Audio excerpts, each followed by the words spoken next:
जय हो शनिदेव। आइए सुनाते हैं शनिवार की व्रत कथा।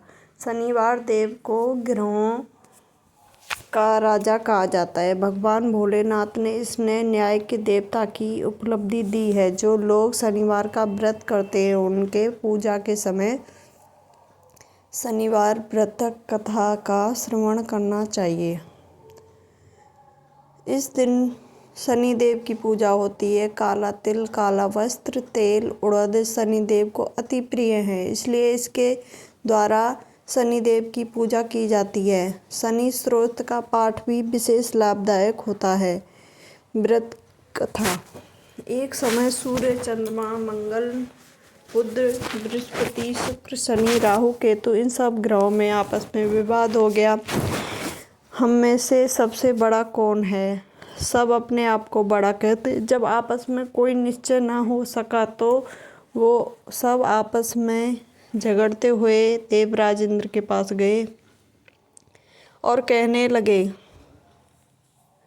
कि आप सब देवताओं के राजा हैं, इसलिए आप हमारा न्याय करके बतलाएं। अब नवों ग्रहों में से कौन सबसे बड़ा ग्रह है? देवराज इंद्र देवताओं का प्रश्न सुनकर घबरा गए और कहने लगे कि मुझ में यह सामर्थ्य नहीं है कि मैं किसी को छोटा या बड़ा बतला सकूं। मैं अपने मुख से कुछ नहीं कह सकता। हाँ, एक उपाय हो सकता है। इस समय पृथ्वी पर राजा विक्रमादित्य दूसरों के दुखों का निवारण करने वाले हैं, इसलिए आप सब मिलकर उन्हीं के पास जाएं।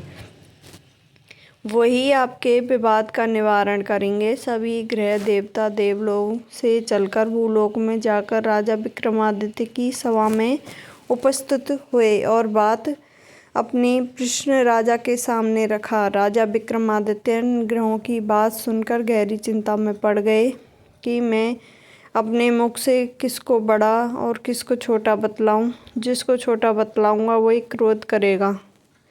उनका झगड़ा निपटाने के लिए उन्होंने एक उपाय सोचा और सोने, चांदी, कांसा, पीतल, सीसा, रांगा, जस्ता, अभ्रक और लोहे 9 धातुओं के 9 आसन बनवाए। जब आसनों को कम से जैसे सोना सबसे पहले, लोहा सबसे पीछे बिछाया गया। इसके पश्चात राजा ने सब ग्रहों से कहा कि आप अपने अपना आसन ग्रहण करें। जिसका आसन सबसे आगे सबसे बड़ा, जिसका सबसे पीछे वह सबसे छोटा। क्योंकि लोहा सबसे पीछे था, शनिदेव का आसन था, इसलिए शनिदेव ने समझ लिया कि राजा ने मुझको सबसे छोटा बतलाया है। इस निर्णय पर शनिदेव को बहुत गुस्सा आया। उसने कहा कि राजा, तू मुझे नहीं जानता। सूर्य एक राशि में 1 महीने, चंद्रमा 2 महीने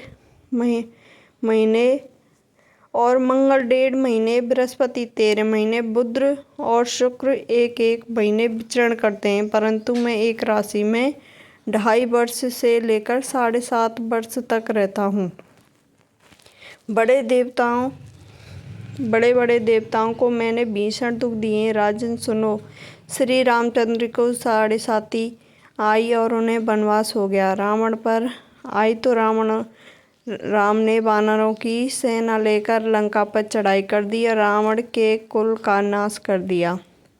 राजन, अब तू सावधान रहना। राजा विक्रमादित्य ने कहा, जो भाग में होगा देखा जाएगा। इसके बाद अन्य ग्रह तो प्रसन्नता के साथ अपने अपने स्थान पर चले गए, परंतु शनिदेव क्रोध के साथ वहां से चले गए। कुछ काल व्यतीत होने पर जब राजा विक्रमादित्य को 7.5 की दशा आई तो शनिदेव घोड़ों के सौदागर बनकर उनके घोड़ों के पास सहित राजा विक्रमादित्य की राजधानी में आए।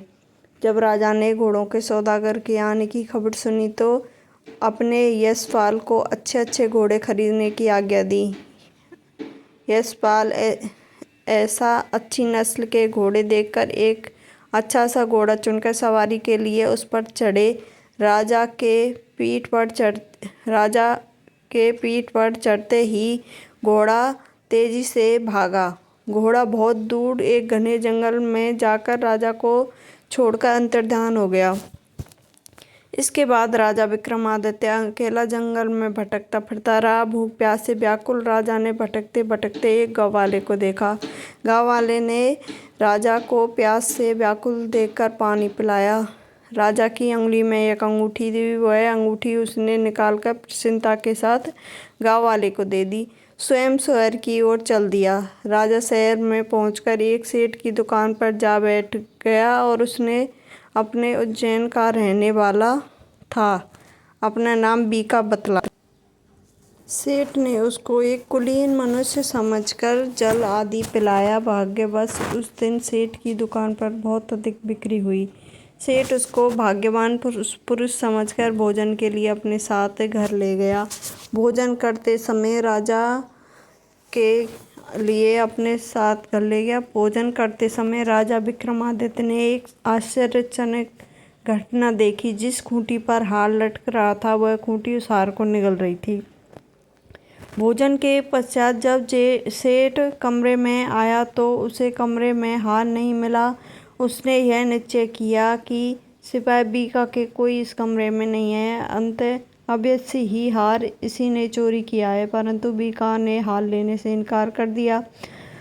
इस पर 5-7 आदमी को उसको पकड़कर नगर के कोतवाल के पास ले गए। फौजदार ने उसको राजा के सामने उपस्थित कर दिया और कहा कि यह आदमी भला-भांति प्रतीत होता है, चोर मालूम नहीं होता, परंतु सेठ का कहना है कि इसके सिवाय कोई उसके घर में नहीं आया, इसलिए अवश्य चोरी इसने ही की है। राजा ने आज्ञा दी कि इसके हाथ पैर काट दिए जाएं, परंतु राजा की आज्ञा का पालन किया।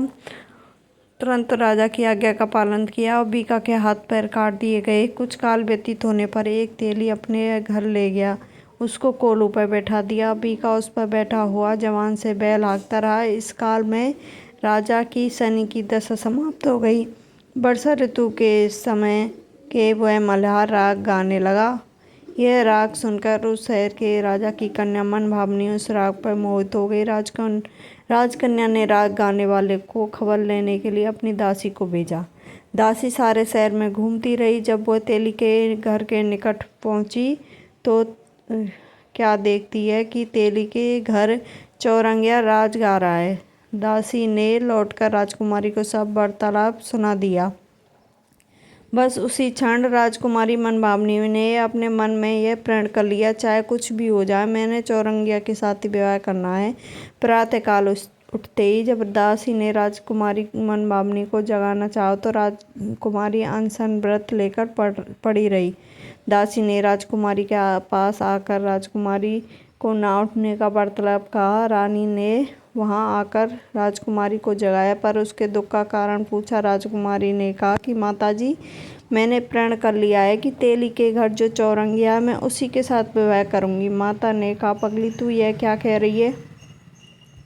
तुझे किसी देश के राजा के साथ विवाह किया जाएगा। कन्या कहने लगी, माताजी मैं अपना प्रण कभी नहीं तोड़ूंगी। माता ने चिंतित होकर यह बात राजा को बताई।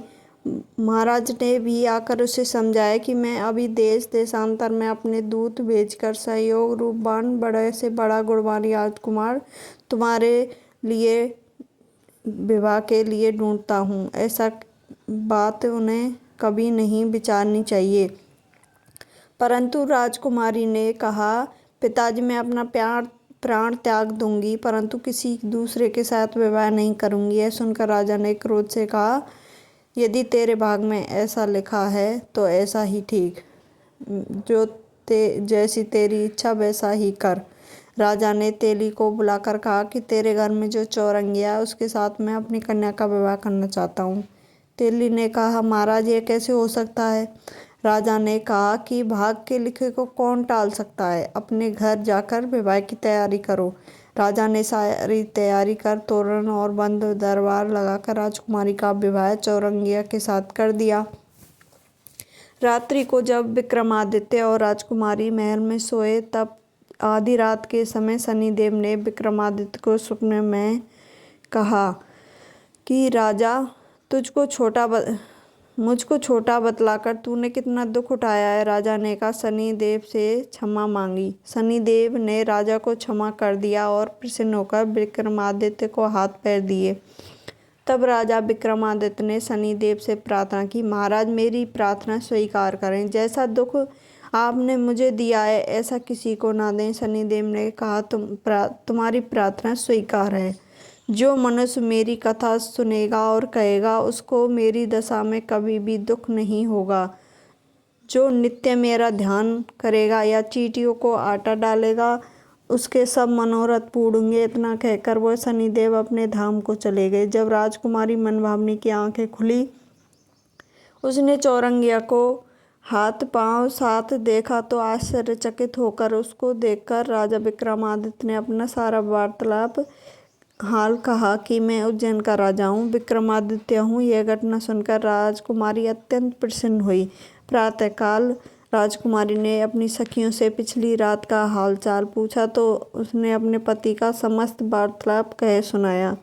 तब सबने प्रसन्नता प्रकट की और कहा कि ईश्वर ने आपकी मनोकामना पूर्ण की है। जब उस सेठ ने यह घटना सुनी तो राजा विक्रमादित्य के पास आकर उसके पैरों में गिरकर क्षमा मांग लगा कि आप और आपके पैर पर क्षमा मांगने लगा कि आप पर मैंने चोरी का झूठा दोष लगाया।